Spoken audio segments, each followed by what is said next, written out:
আমি ওকে স্নান করাতে পারবো না। আরে তুই কি ওসব পারিস নাকি? বাবুকে ভালো করে তেল দিয়ে মালিশ করতে হবে, তারপর স্নান করাতে হবে। তোর কি ওসব অভ্যাস আছে নাকি? তুই যা গিয়ে স্নান করে নে, আর বাবুকে আমায় দে।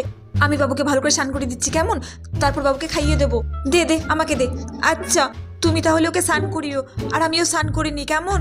আর তুই স্নান করে জামা কাপড় ছেড়ে রাখবি। তোর কিন্তু জামা কাপড় কাচার একদম কোনো প্রয়োজন নেই, কেমন? ঠিক আছে, ওকে তুমি নাও আগে। জামা স্নানটা করে নে, তারপরে মাংসের ঝোল করেছি পাতলা করে, ওটা দিয়ে ভাত খেয়ে নিবি, কেমন?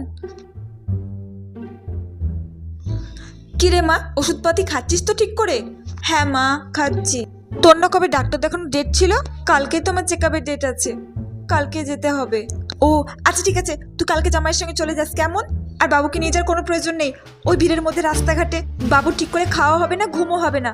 আমি ওকে বাড়িতে ভালো করে সামলে রাখবো, ভালো করে স্নান করিয়ে খাইয়ে তারপর ঘুম পাড়িয়ে দেবো। তুই একদম কোনো চিন্তা করবি না, ঠিক আছে?